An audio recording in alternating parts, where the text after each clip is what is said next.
Production begins in 5, 4, 3, 2, 1. Hello and welcome to United Way Update. I'm Amy Leppins, Assistant Director of United Way of the Lower Eastern Shore. Joining me today is Connie Stratt, longtime United Way supporter and current board member. Connie, welcome to United Way Update. Thank you. Nice to be here. So, a lot of people know you around Salisbury and Wicomico County. Can you just give a little personal background for those who might not be familiar with who you are? Well, my family goes back for a very long time. My family actually arrived here in 1650, so the Eastern Shore is sort of in my blood. I have been involved in a lot of activities in town. My husband is George Stratt. I work with him. He's an attorney in town. I have a daughter, and her family lives in Frederick. And some of the community activities in which I've been involved have been the NAB Center.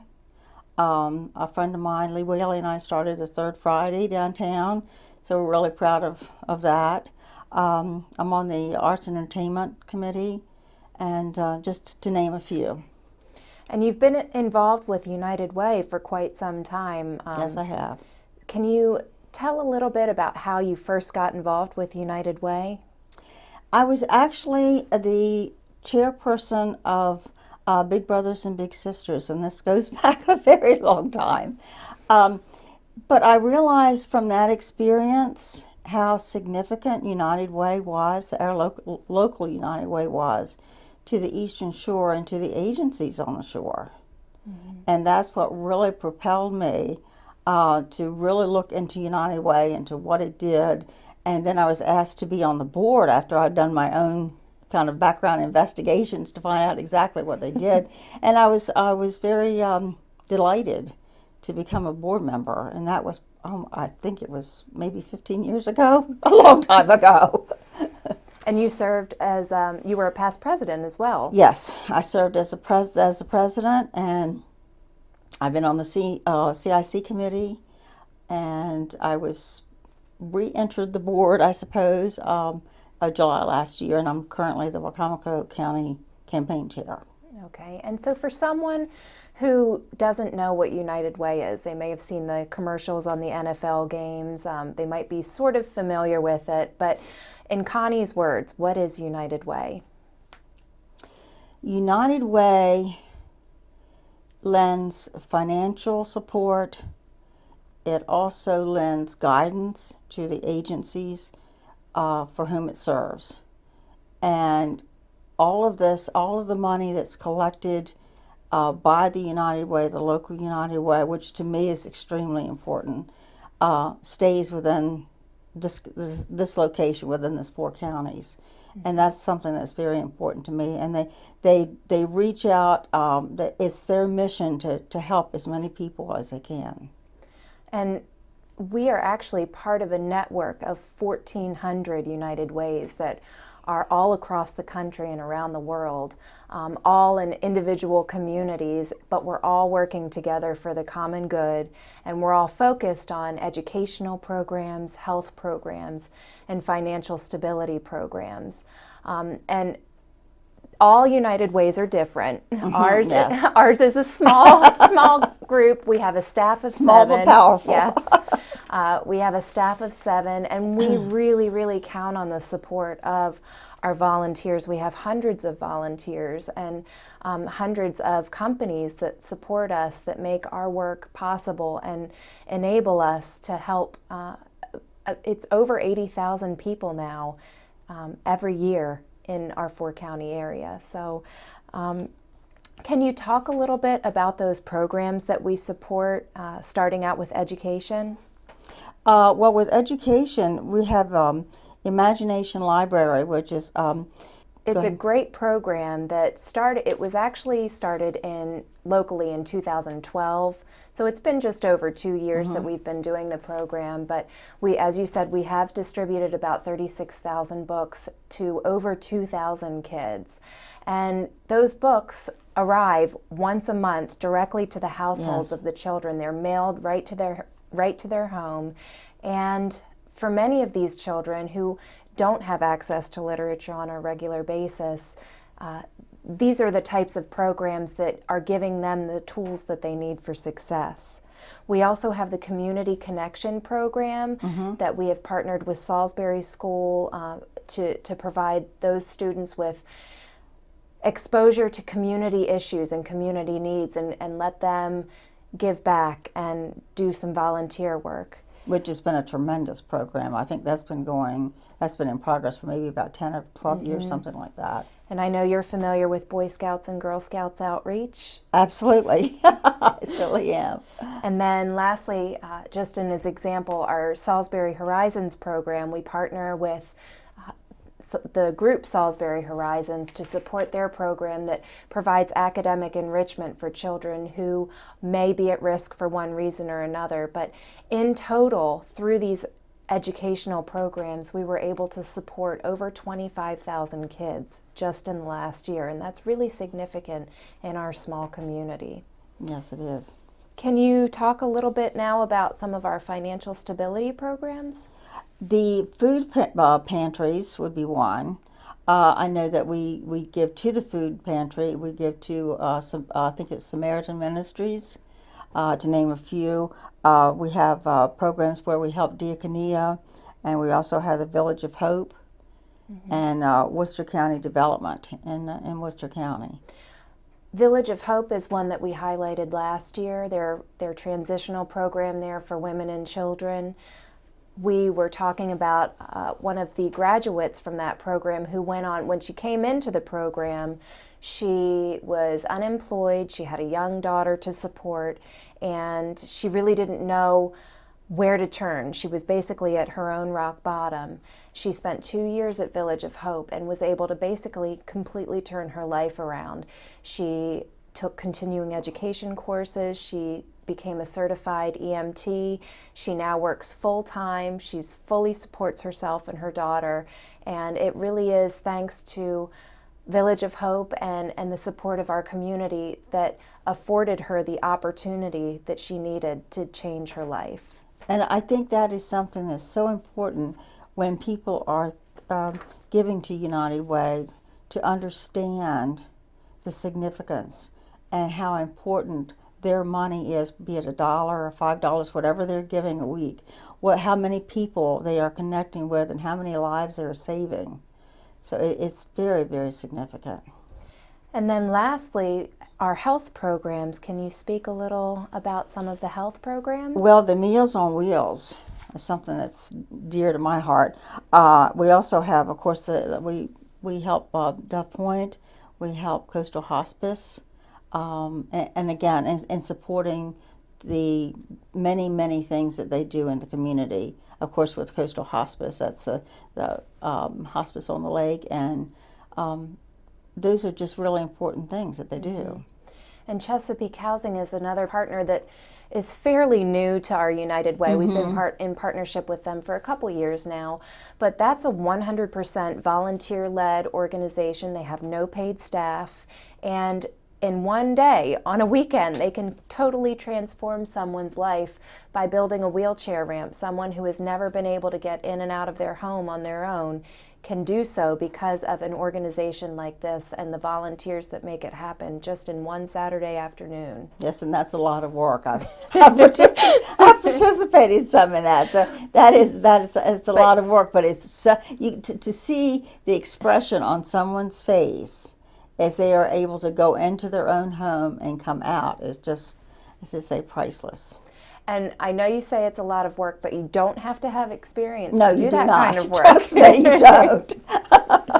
The campaign, the United Way campaign, starts in August or September. What are some of the goals of the campaign?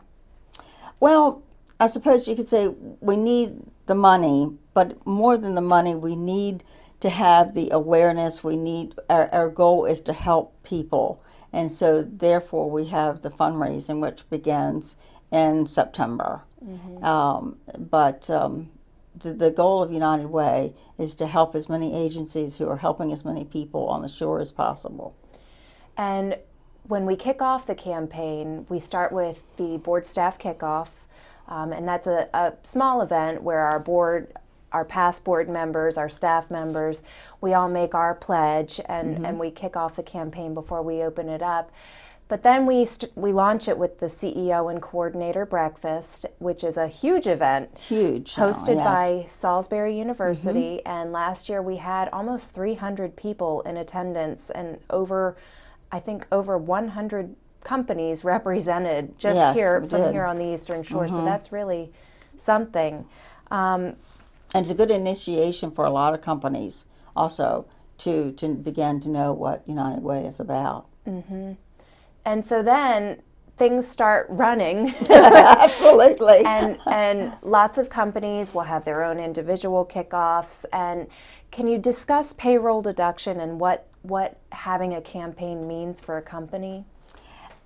It's really very simple. It sounds a little complex, but it really is not. Anyone can give $1, $5, $10, whatever their comfort level is.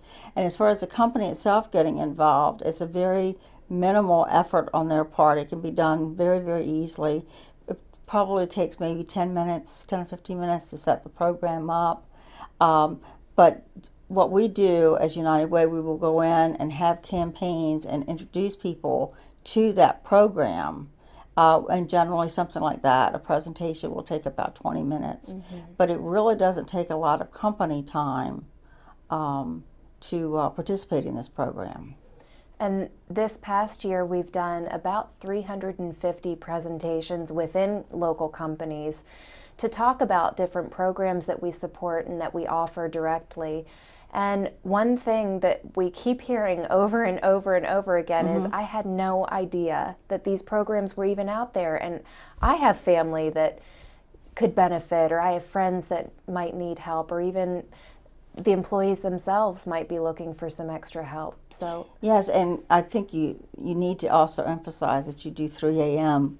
presentations we do. as well. And so you can't underestimate the value of the United Way staff and what they do. But yes, and generally when we when we have presentations, we will have pictures of different people with whom has received help from United Way or support. And oftentimes in these presentations, people will identify, well, that's my cousin, I know her. And as you said, I had no idea that United Way was supporting that program or that they had helped my cousin or my friend or neighbor. And these days, you ask somebody to write a check for $50 or $100 or $200, and they're going to be a little taken aback. But if you say, well, $50 cents a week or $1 a paycheck, that can add up, and that can provide a year's worth of books for a child through the Imagination Library program. And I mean, that's not even a cup of coffee these days. No, it's not. It's not. So what makes the United Way campaign successful in your mind? The companies, the will of the people who are out there, the volunteers, the coordinators who see the importance and the relevance and wanting to give back to the community. And they work really hard to make that happen. And we have companies like First Shore Federal who will put us up on their marquee. Saffron Labanol is an example of a group where it's hard for them to bring us in because they have so many shifts, and it's hard to get us in for presentations, but they'll do their own campaign internally, and they have huge support. Gillis Gilkerson is another company that goes above and beyond their campaign. They did a lot for us in kind and helping us renovate our new office. So there are lots of ways to get involved, and everything is so much appreciated. So we talked a little bit about some of the events that happen throughout the campaign. We talked about the board staff kickoff, the CEO breakfast, and then the companies have their campaigns. But we also have some really fun special events, and I'm going to let you talk a little bit about the Holiday Ball, because I know you know about that one. Yes, I certainly do. That too started about 10 years ago. Kind of lose track of time, but it was about 10 years ago, and it was just an idea of again, making people, building awareness of what United Way does. We had no idea at that time that it would grow and be the huge success that it is today. And I can't even remember what the numbers were that were raised this last year. We raised over $120,000. Yes. And with the auctions, it's just so innovative what you've been able to do. Certainly caught my attention with the auctions. It's just a wonderful, wonderful event, and it allows, again, the awareness of so many people in the community that would not perhaps ordinarily be aware of what is going on, but that gives them another opportunity to participate. And it's a wonderful event, and generally held at the Hyatt, and many people spend the evening there, just make it a whole night, a whole weekend. It's sold out. It's sold out before, what was 2 or 3 weeks before the event last year. So it's, as I said, it's been amazing how it's grown in popularity. And then our next event that we have coming up is Preakness Palooza, and that is to benefit Imagination Library. That's an event that RPS ISG International puts on for us in addition to the Frisbee Golf Tournament, which takes place in October. But Preakness, have you ever been to Preakness? No, I haven't. I have not. Well, it's the Eastern Shore version. It's the best seats on the Eastern Shore for that event, and it's a really fun time. This year we're hosting it at Evo Public House, and it's $30. It takes place the Saturday in May. I believe it's May 16th. But it's just a fun afternoon to come out and spend money to support a good cause. Then we also have the Cornhole Tournament, and I know you participated in that. Yes, that was fun. That was a lot of fun. Yeah. And how did you do? Oh, no. I did. I was watching. Oh, okay. I was watching. I was not participating. This year I plan to participate because now I have nerve enough to do it. Because you've been practicing. Yes. Well, I know that I'm not the only one who can't do it, so that builds my confidence. And that is an event that was hosted by Jubilant Cadista Pharmaceuticals, and it raised over $10,000 just in one night. People coming out and playing cornhole. Yes. and as I said, a lot of people couldn't, and some really could. So I feel confident that this year I can hold my own. So let's give an update now. I know you've been working really hard as the Wycomico chair, but just general campaign update. Where do we stand with some of our major campaigns, new campaigns? How are we doing? I think we're doing just wonderfully well. We have met and surpassed our goal for this year, which was wonderful. Purdue, of course, has come through. It helped us immensely. PRMC, just to name a few. Some of the new campaigns will be the Bank of Delmarva has joined us now. Paul Hanka, TLC, McCready Hospital, I believe they've started a new campaign that's actually going into effect. I know they were talking with them last year. They actually raised $5,000 already. Yeah. So we were very, very pleased with where we're going. And of course, the number one, always number one, Purdue Farms. Purdue Farms, absolutely. And they raised over $300,000 this year, their employees and their associates. And we did, I think it was probably 20 to 30 presentations at the plant. And those were some of the most, I've been working for United Way for almost 5 years now, but some of those presentations that we did this year were the ones that got me choked up, because there were so many people there who were saying, you know what? I can give $5 or I can give $10 because I've been helped, or so-and-so's been helped. And the generosity out of that group was just really, really heartwarming and humbling. Well, I think that's one thing that I spoke earlier of being an Eastern Shore, and I'm very proud of that, that the people in this area are so willing to give. And there's so many people in this area who really need that help, because these are still tough times on the Eastern Shore. And again, people are willing to give $1, give $5 or 50 cents, whatever they can give to give back and to help the community. And that warms your heart. And some of the most, I think the most valuable gift is time. And so talk about some of the volunteer opportunities and volunteer things that you've been a part of since you've been with United Way. Does it count when you're trying to put decorations on tables and Absolutely. Well, we have our Get Connected Center, and that's on our website, unitedwayforus.org. So anybody out in the community who has a child, or they want to get involved, or they have a parent who's retired and needs so something many to do. activities. I mean, the people who can work directly in at the office.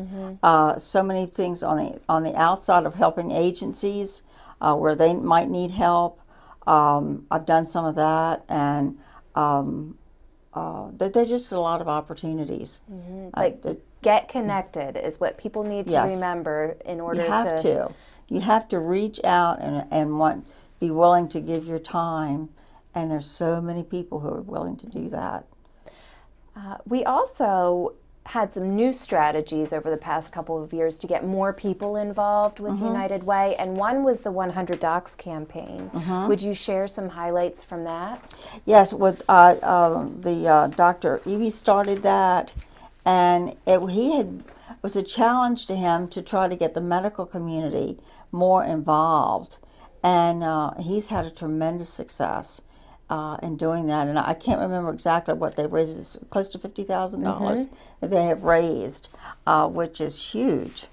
And he had put a lot of work into that, and is actually being, I think at one point it's going to be used as a model for the national United Ways because it has been so successful. Yeah, the United Way in Salina, Kansas, and I believe it's Walla Walla County in Washington State. It was. That's right. I remember that. They heard about it, and they've duplicated it in their areas. So we're very excited about the success of that. And again, all of that came from one person who thought, I can do something a little bit outside of the box, or I want to do something more. And so he sat down one night and wrote a letter to his colleagues, and that's how it all came about.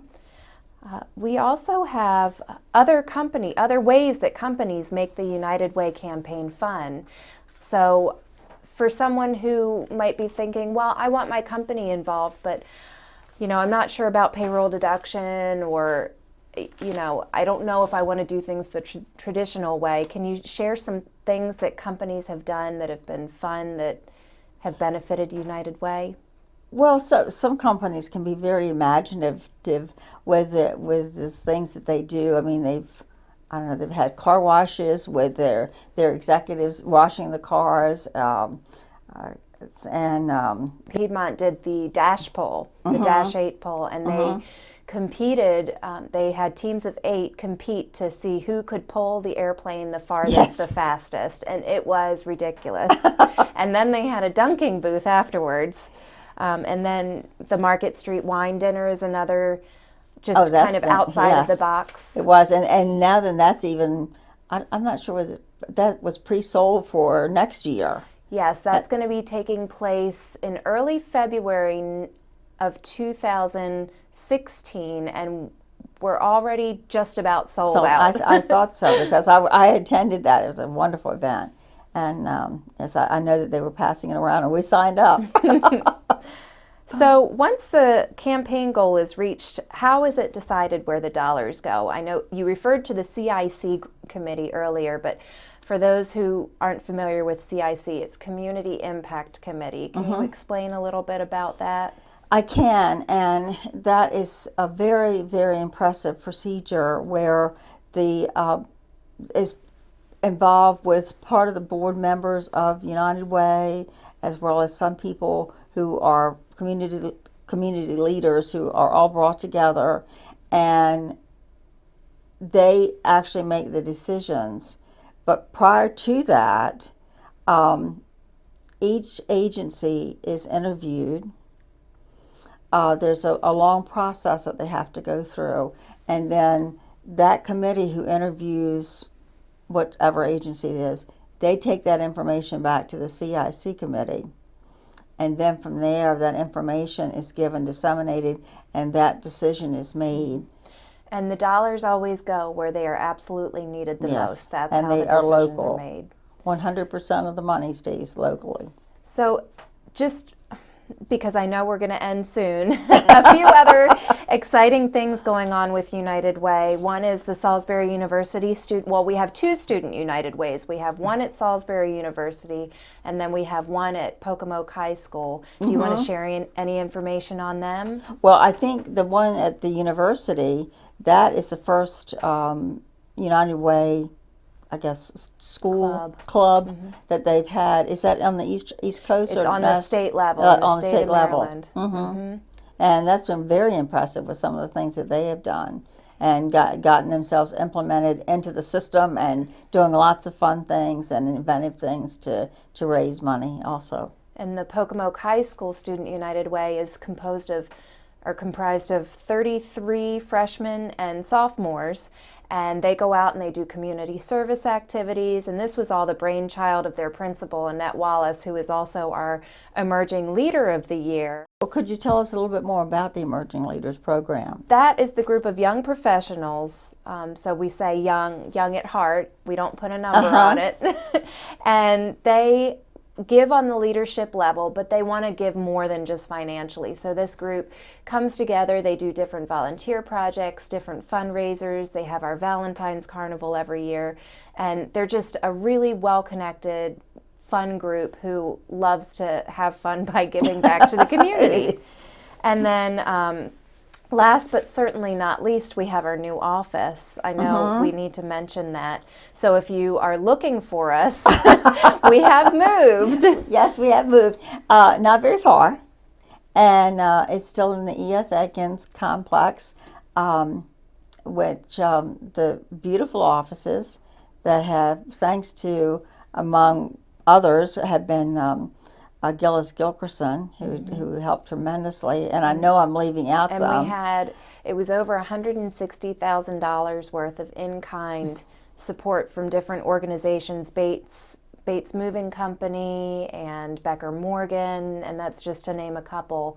But they were all the ones that made it possible. And now that we have enough room, well, one thing, we have the doors so that we can lift up and bring in things that we've been using for displays, which is a lot better than taking them up and down the steps. So that's been huge. Yes, and most importantly, I think is that we now have a room that's large enough to support the different agencies when we have meetings, and that's a good place. We've had so many groups, both corporate and nonprofits, come in wanting to use that space, and it's been a real asset so far. So we're very thankful to be able to offer that.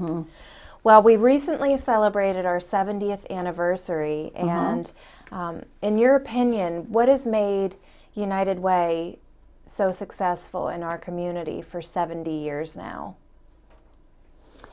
Hard work, the support of the community, the realization of what the United Way does, and the continued awareness of what United Way does. And there's so many people in this community who are willing to step out and give whatever they can to help their neighbor. And I think that's what's propelled us, in addition to having a tremendous staff. I can't say that often enough.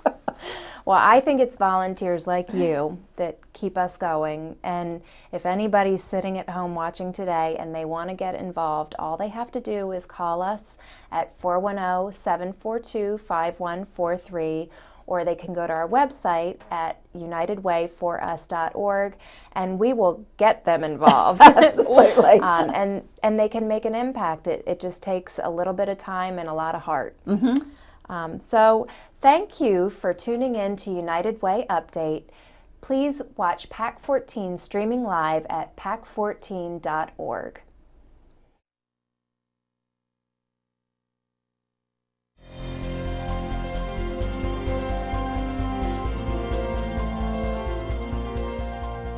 Would you like to see your community organization or nonprofit group featured on PAC 14?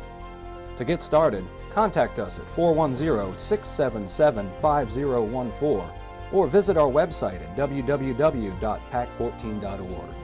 PAC 14 is a great way to connect with your community.